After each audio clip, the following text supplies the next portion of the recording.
Inter Milan berhasil membungkam rival sekotanya, AC Milan, di pekan ke-23 Liga Italia. Derby della Madonnina itu berakhir dengan skor 3-0 untuk Nerazzurri. Bermain di San Siro, Minggu, tanggal 21 Februari tahun 2021, laga berjalan ketat. Kedua tim saling mengancam, namun efektivitas Inter jauh lebih unggul, sehingga kemenangan mutlak jadi milik mereka. 3 gol berhasil disarangkan oleh Lautaro Martinez, 57, dan Romelu Lukaku, 66. Dengan hasil ini, Inter menjauh dari kejaran Milan di klasemen sementara. Skuad asuhan Antonio Conte itu berada di puncak dengan 53 poin, unggul 4 angka dari Rossoneri. Inter lebih dulu memberi ancaman di menit kedua. Crossing Nicolo Barella disambut oleh sundulan Ivan Perisic, namun masih jauh dari membahayakan gawang Milan. Inter unggul cepat di menit kelima. Crossing Romelu Lukaku sukses diterima oleh Lautaro Martinez yang berdiri bebas di kotak penalti. Sundulan striker Argentina itu bersarang telak di gawang Milan, sementara Gianluigi Donnarumma hanya diam terpaku. Tertinggal 1 gol, Milan coba membalas. Mereka baru punya peluang di menit ke-15. Miskomunikasi di lini belakang Inter hampir saja berakibat fatal. Zlatan Ibrahimovic menguasai bola, namun dalam posisi membelakangi gawang, ia memilih menuntaskan dengan sepakan tumitnya, yang mudah saja diamankan Samir Handanovic. Inter kembali mendapat peluang menit ke-21. Lukaku menerima umpan Marcelo Brozovic di kotak penalti, tetapi akurasinya buruk dan melebar jauh dari gawang. Inter hampir menggandakan keunggulan di menit ke-27, tetapi crossing Perisic gagal disambut Lukaku, padahal ia sudah berdiri bebas di depan gawang.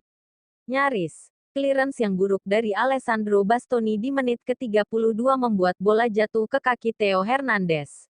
Namun bek Prancis itu gagal menuntaskannya menjadi gol setelah sepakan mendatarnya melebar di sisi kiri gawang Inter. Inter membalas. Di menit ke-37, sepakan Perisic di tepi Donnarumma. Martinez coba mengambil bola muntah, tapi ia diganggu oleh kejar dan sepakannya pun melebar.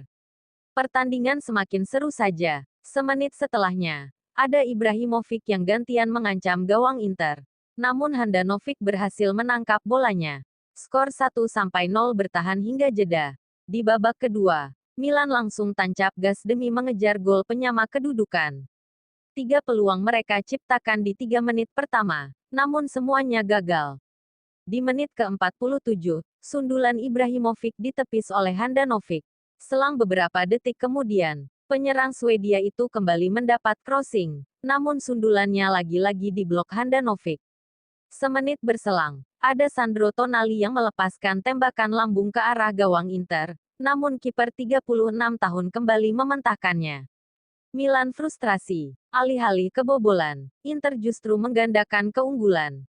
Di menit ke-57, umpan segitiga antara Christian Eriksen, Perisic dan Martinez diselesaikan nama terakhir dengan tembakan terukur yang bersarang di pojok kiri bawah gawang Milan, 2-0 untuk Nerazzurri. Tertinggal 2 gol, lini belakang Milan malah semakin terbuka. Hampir saja Inter menambah gol ketiga di menit ke-63. Andaikan tembakan Lukaku tadi diblok oleh Donnarumma. Selamatlah gawang Rossoneri. Milan belum menyerah. Masih mengandalkan Ibrahimovic, mereka punya peluang di menit ke-65. Namun sundulannya masih aman di tangan Handanovic. Gol 3-0 untuk Inter. Di menit ke-66, Lukaku akhirnya mencatatkan nama di papan skor. Lewat serangan balik, striker tajam asal Belgia itu menuntaskan aksi soloran dengan sepakan keras, yang lagi-lagi bersarang di pojok kiri bawah gawang Donnarumma. Kalah 3 gol, Milan akhirnya melakukan pergantian pemain. Rafael Leao dan Sowaliho Meite masuk menggantikan Tonali dan Alexis Saelemaekers. Ibrahimovic pun ditarik keluar, diganti oleh Samu Castillejo. Namun pergantian itu sudah terlambat. Keunggulan Inter 3-0 atas Milan bertahan hingga peluit panjang.